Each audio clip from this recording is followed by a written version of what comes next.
meus queridos, graça e paz da parte de nosso Senhor Jesus Cristo. Quero saudar a todos e a todas que estão nos acompanhando através desse estudo. Nós estamos aqui dando sequência aos estudos na Epístola de Paulo aos Efésios. Hoje, concluindo o capítulo 3. Vamos iniciar com o verso 14.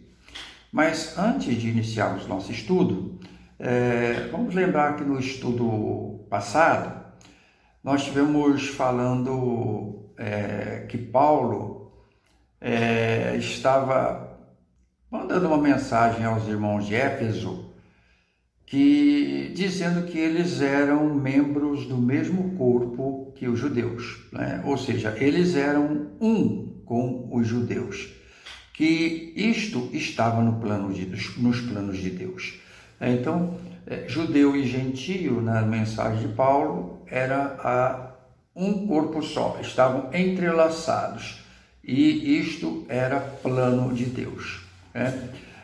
Contudo, Paulo, era perseguido por trazer esta mensagem da parte de Deus, pois muitas pessoas não entendiam e não aceitavam isso. Isto era contra a tradição judaica, porque o judeu, como nós já vimos em estudos passados, não podiam nem sequer estar próximos do gentio, não podiam ter relacionamentos com o gentio, não podiam andar com gentios, não podiam se assentar, ter uma refeição com gentios. Então, como poderia Paulo estar dizendo que judeu e gentio agora eram irmãos? É isso que Paulo estava trazendo como mensagem, né? E que ele fala que é mistério de Deus revelado a ele e entrega a ele para trazer ao conhecimento dos irmãos, tanto judeus quanto gentios. Então, isso gerou uma grande luta. E então, agora nós iniciamos o capítulo 3, verso 14, que é a parte de hoje, e Paulo fala assim no verso 14. Por esta razão, qual razão? Esta razão de judeu e gentio serem membros do mesmo corpo, e que isto é plano de Deus, tornar os dois um só corpo. Por esta razão, Paulo fala, por esta razão, ajoelho-me diante do Pai. Ajoelho-me diante do Pai. É muito interessante. O apóstolo Paulo está trazendo uma mensagem e ele fala, olha, por essa razão, porque judeu e gentio são um, eu me ajoelho diante do Pai. E ajoelhar aqui é buscar, né, orar, e de joelhos ele está clamando, ele está pedindo, ele está falando que o cristão precisa ser fortalecido. E quando ele se ajoelha, ele está colocando uma questão de humildade, ele está refletindo isso, um clamor, é mais que uma oração, ele está intercedendo, clamando para que esses irmãos aqui de Éfeso entendessem isso. E o verso 15 diz, né, continuando, do qual recebemos, ou recebe o nome toda a família, nos céus e na terra. Verso 16, oro para que, com as suas gloriosas riquezas, ele os fortaleça no íntimo do seu ser com poder, por meio do seu Espírito. Então, o apóstolo Paulo está falando, olha, eu busco de joelhos e fala do interior, né? Todos nós, em todos os tempos, passamos por lutas, por contrariedades.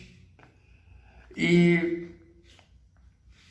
E essas lutas, essas contrariedades minam, retiram as nossas forças e a nossa resistência. Então Paulo, ele ora para que Deus aumente essa resistência, né? Então Paulo está aqui intercedendo para que, olha, vocês passam por lutas, para batalha. Eu oro a Deus, eu clamo a Deus para que vocês consigam resistir, né? Porque Paulo sabia, né, assim como ele passava, e nós vamos ver mais à frente que Paulo estava preso. Todos nós passamos por momentos de grande luta, às vezes mais intensa, às vezes essa luta ela tem um arrefecimento, ou seja, uma diminuição, mas o cristão enfrenta lutas e contrariedades, críticas. Então o apóstolo Paulo está falando, olha, eu oro, eu clamo a Deus para que vocês sejam fortalecidos, que Deus fortaleça e dê resistência interior a vocês, para que vocês consigam passar por esse momento, né? Então Paulo está falando sobre isso. Isso indica, meu querido, que nós precisamos, né? Eu, você, nós precisamos interceder uns pelos outros, né? Nós precisamos interceder uns pelos outros para recebermos fortalecimento para que consigamos vencer as lutas que se apresentam na nossa vida. Eu preciso da tua intercessão, você precisa da minha. Nós precisamos interceder uns pelos outros, porque a súplica do justo, como diz a palavra, pode muito em sua eficácia.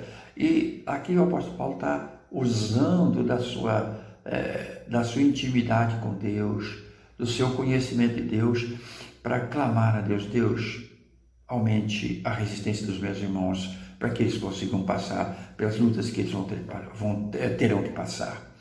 E assim nós devemos fazer um pelo outro, queridos. Nós precisamos interceder um pelo outro. Precisamos saber a razão, as lutas uns dos outros, interceder e colocar isso diante de Deus, para que tenhamos a resistência e a capacidade para vencermos todas as situações adversas que surgirem na nossa caminhada. E aqui, no verso de número 17, Paulo coloca aqui um grande objetivo: para que Cristo habite no coração de vocês mediante a fé. E oro para que, estando arraigados e alicerçados em amor, vocês possam, juntamente com todos os santos, compreender, né? Aí ele vai falando de outras situações. Mas o que o apóstolo Paulo está falando aqui, qual é o objetivo da oração dele? Que Cristo habite no coração de vocês em fé, né? Habitar, né? Não é ter um pensamento, me sentir bem com as palavras que eu ouvi. Não. O que o apóstolo está falando é um relacionamento, né? O que Paulo está querendo aqui é que aqueles irmãos gentios de Éfeso não apenas ouvissem, não apenas achassem bonitas as palavras que vinham da parte de Deus, mas tivessem um relacionamento. Por isso fala, habite, né, em seus corações por fé, não por aquilo que você ouve, não por aquilo que diz, mas de fé, de relacionamento, de crer verdadeiramente no Senhor, de crer na ação de Deus, de crer no Senhor Todo-Poderoso, algo que não é apenas uma atitude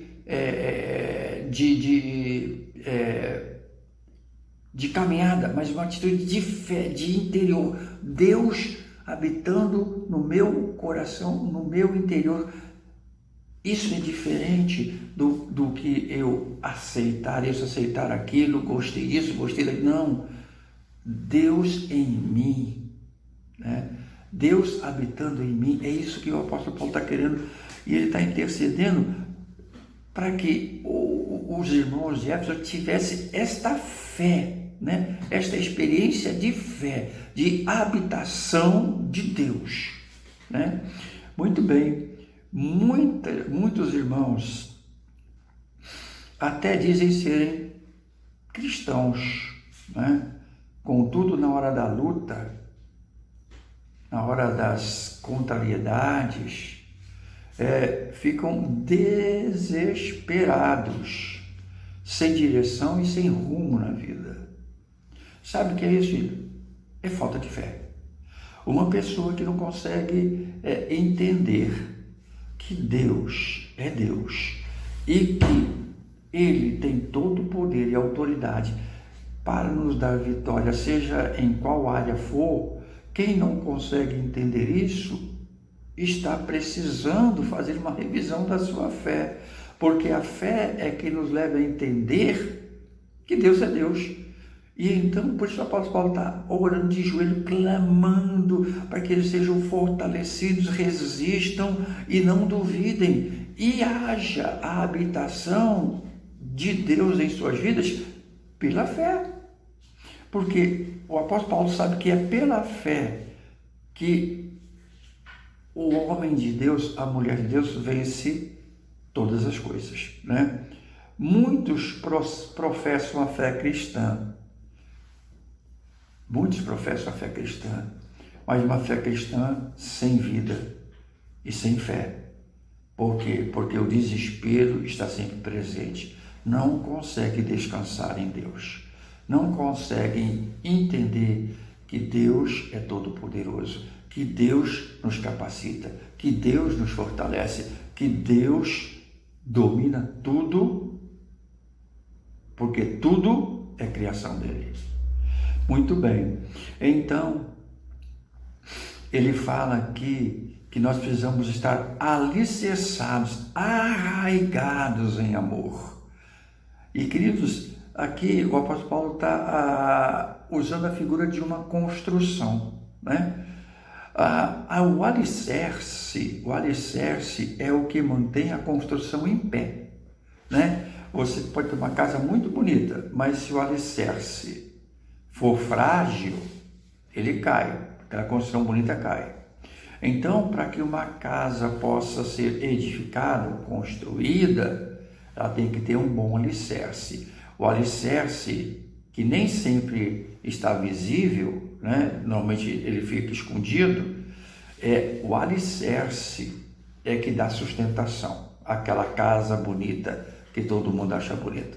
Então, o apóstolo Paulo está falando que alicerçados, né? Alicerce da fé. A fé não é uma coisa aparente, mas ela mostra que eu tenho fé. Ela mostra em quem eu creio. Porque as minhas atitudes, a minha postura, o meu comportamento diante, né, em meio às coisas, né, aquela turbulência, é isso que vai mostrar a minha fé. A turbulência, se eu continuar confiando em Deus no meio da turbulência, no meio da contrariedade, do vento contrário, da pressão, então eu demonstro a fé que tenho. E é isto que segura a minha vida. O apóstolo Paulo está falando exatamente sobre isso. Eu tenho que estar alicerçado, né? A minha vida tem que estar firmada, construída em cima das coisas de Deus, né? No alicerce que é Deus, né? Para que nós possamos ter uma vida, então, firme, né? Uma vida sólida diante do Senhor, né? Muito bem, os versos 18 em diante dizem assim: vocês possam juntamente com todos os santos compreender a largura, o comprimento, a altura e a profundidade, e conhecer o amor de Cristo que excede todo conhecimento, para que vocês sejam cheios de toda a plenitude de Deus. Então Paulo fala assim: vocês firmes e com a vida construída em Deus, vocês vão conseguir compreender a dimensão das coisas de Deus. Por isso que Paulo fala aqui em altura, fala em comprimento, largura, profundidade. Ele está falando da dimensão, né? Da dimensão, altura, comprimento, profundidade. Ele está falando da dimensão. Ele está querendo que, através de um relacionamento de fé com Deus, nós consigamos entender a dimensão de Deus e a dimensão do poder de Deus. Tudo depende de Deus. Tudo depende de Deus, né? E ele fala que nós precisamos compreender o amor de Deus, né? Aquele amor que levou Deus a entregar o seu próprio Filho para morrer por mim e por você. Isso é um amor indescritível, é um amor incompreensível, um amor que extrapola, que vai além do conhecimento e da noção humana. Mas Deus teve esse amor por mim e por você. E Paulo está falando sobre conhecer esse amor de Deus, conhecer essa face de Deus, desse amor incompreensível, desse amor imenso. E ele fala sobre isso para que vocês consigam atingir a plenitude do conhecimento de Deus, né? Então, o que o apóstolo Paulo está querendo dizer é que nós precisamos crescer nesse conhecimento sobre Deus, crescer, saber quem é Deus, porque Deus não é apenas aquele que me traz suprimento, aquele que me abre uma porta de emprego, aquele que cura, que me cura, que me dá paz. Deus, ele extrapola tudo isso. Ele é tudo isso sim, mas é muito mais que isso. Ele é muito maior. Deus é o Senhor de tudo, Ele conhece tudo, Ele sabe tudo. Ele tem todo o poder no céu e na terra. E Ele criou esse universo todo, tudo está nas mãos dEle. Ele faz de todas as coisas aquilo que Ele quiser. Então, eu que sou filho dEle, você que é filho ou filha dEle, está nas mãos do Senhor de tudo, do Senhor do universo, daquele que pode todas as coisas. Não existe lugar mais seguro para você estar do que nas mãos de Deus e de confiar nas promessas que Ele faz para a tua vida. Não existe maior segurança.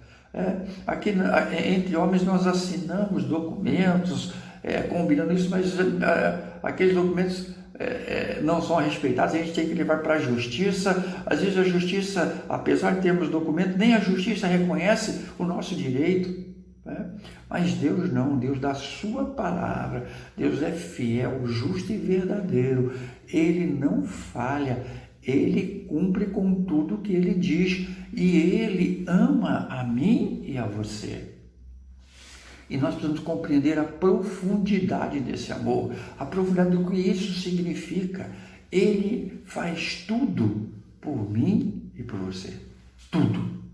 Aliás, lá no Salmo 139, nós vemos algo bastante interessante. Salmo 139, do verso 1 a 4, diz assim: Senhor, o salmista falando, diz assim: Senhor, Tu me sondas e me conheces. Querido, Deus conhece você. Deus conhece exatamente como você é. Deus conhece as suas virtudes e os seus defeitos, as suas fortalezas e as suas fraquezas, as suas mazelas. Deus conhece tudo sobre você. Não adianta queremos esconder. A gente pode até esconder de pessoas, mas de Deus não. Então aqui o Senhor fala: Tu me sondas e me conheces. Sabes quando sento e quando me levanto. Deus sabe que quando você está lá na sua casa, quando você senta, quando você se levanta, quando você vai para aqui, vai para ali. Eu tenho de longe conhece os meus pensamentos. Então, Deus conhece tudo sobre você, sabe quando você vai para cá, vai para lá, quando você vai para o emprego, com a volta do emprego, o trajeto que você faz, Deus conhece o que acontece, até o seu pensamento, Deus conhece, né? E o texto continua falando, sabe muito bem quando trabalho e quando descanso. Deus sabe a hora que você está trabalhando, de que horas a que hora você trabalha, sabe de que quando você descansa, de que horas a que hora você descansa. Deus conhece, Deus está vigiando, vigilante, né? Todos os meus caminhos são bem conhecidos de ti, todos os teus caminhos. Por onde você vai, Deus conhece, Deus sabe. Antes mesmo que a palavra me chegue à língua, tu já a conhece inteiramente, Senhor. Até quando você vai falar, Deus já sabe o que você vai falar. Deus sabe tudo. Isso não quer dizer que nós não precisemos falar com Deus, não precisemos dialogar com Deus. Não, Deus sabe, mas Ele quer nos ver conversando com Ele, dialogando com Ele, abrindo a nossa vida, reconhecendo que aqueles caminhos que nós não devíamos andar, nós estamos andando, precisamos reconhecer, pedir perdão, porque Deus conhece, né? Aqueles pensamentos que a gente tem que não devíamos pensar, eu vou matar esse camarada, eu vou fazer aquilo, me perdoe, Deus, até pelo meu pensamento. Deus conhece o nosso pensamento, não adianta, você sabe os pensamentos que você tem, mas Deus sabe também. Então, nós precisamos saber que isso acontece. E o texto vai mais adiante, nesse mesmo Salmo 79, diz assim, onde poderei eu escapar do teu espírito? Para onde poderia fugir da tua presença? O salmista fala, olha, não tem lugar que eu consiga me esconder.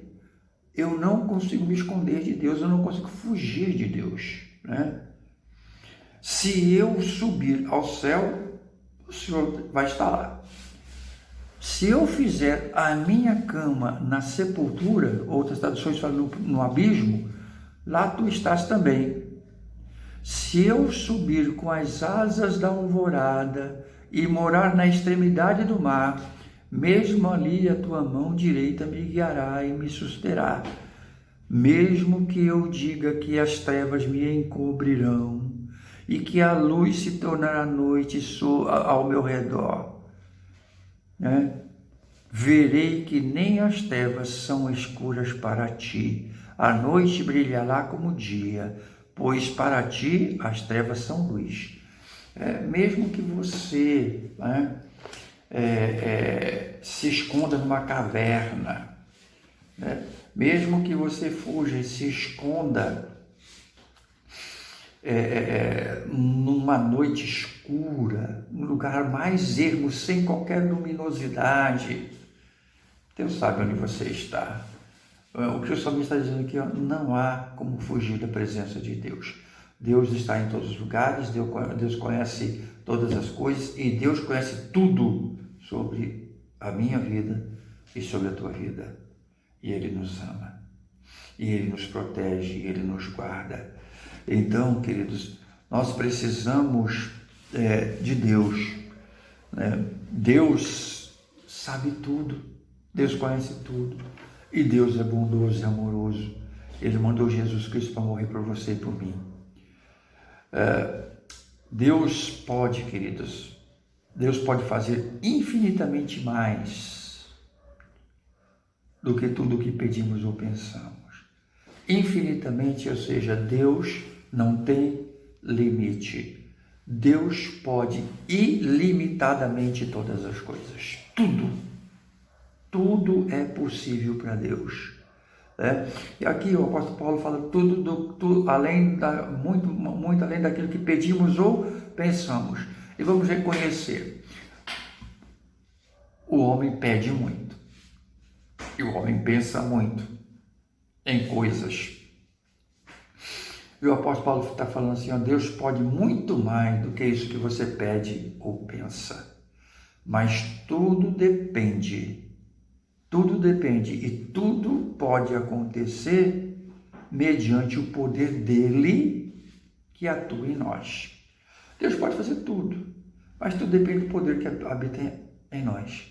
O que isso significa? Deus pode fazer muito mais do que tem acontecido na minha vida e na tua vida. Muito mais, coisas muito melhores. Mas eu tenho que deixar Deus atuar na minha vida. Por isso Paulo fala em atingir a plenitude do conhecimento. Eu tenho que conhecer, sobre Deus e as coisas que Deus pode fazer sobre Deus. E quanto mais eu vou conhecendo Deus, mais eu vou me soltando na presença de Deus. E quanto mais eu vou me soltando diante de Deus, Deus vai atuando e vai gerando coisas na minha vida e através da minha vida que eu jamais pensei.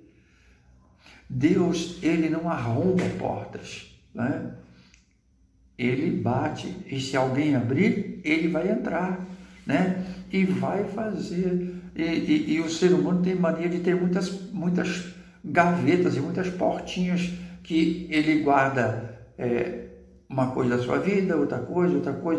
Tem várias gavetinhas da vida, E o que Deus quer é que nós estejamos abrindo cada uma dessas gavetas, cada uma dessas portas, falando: Deus, pode entrar.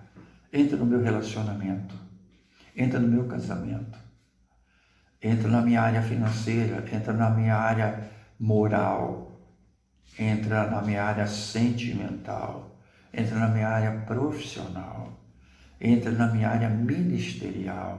Toma conta e faz o que o Senhor achar melhor. Deixar Deus agir. E Ele vai fazer um casamento muito melhor daquilo que eu tenho hoje. O meu relacionamento com os meus filhos se tornarão muito melhores. As minhas finanças entrarão em estabilidade e Deus vai abrir outras oportunidades.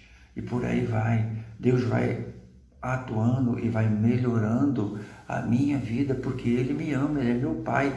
Ele é dono de tudo, Ele pode todas as coisas. Então eu tenho que entender isso, ter a profundidade do entendimento que Deus é o Senhor de tudo. E eu sou de Deus, sou filho de Deus. E Ele, como Pai, vai me guardar e vai me proteger e vai me abençoar.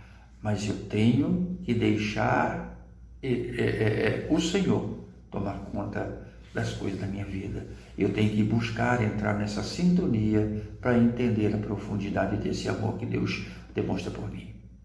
Muito bem, queridos, hoje nós vamos ficarmos por aqui, mas eu quero concluir dizendo que você está com a sua vida alicerçada, você deve estar com a sua vida alicerçada em Cristo, para que a sua caminhada seja sólida, independentemente das lutas e contrariedades que você venha a sofrer.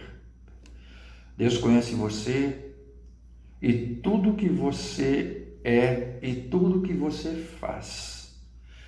Mas Deus pode fazer em sua vida infinitamente mais do que você pensa e do que você pede.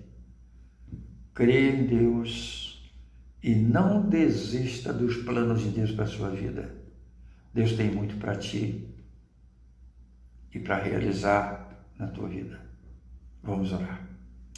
Pai querido, eu quero te louvar e te agradecer por poder estar com esses meus irmãos e termos, ó Pai, uma breve meditação na tua palavra, esse texto tão rico. Que o Senhor Deus esteja nos fazendo entender que quanto mais nós nos relacionarmos contigo, quanto mais abrirmos a nossa vida para que o Senhor nela atue, mais nós seremos vencedores, mais nós estaremos seguros. Então, que o Senhor abençoe, que o Senhor fortaleça cada irmão, cada irmã que está assistindo, que está acompanhando esse estudo, que o Senhor acrescente em suas vidas e ministre sobre eles das suas bênçãos, sobretudo do teu conhecimento, para que possam, ó Deus, atingir a maturidade e assim soltarem-se totalmente nas tuas mãos, para que o Senhor possa fazer uma obra maravilhosa em suas vidas. Eu peço essas bênçãos ao Senhor no nome de Jesus. Amém. Que Deus te abençoe e até a próxima quinta, se Deus assim nos permitir.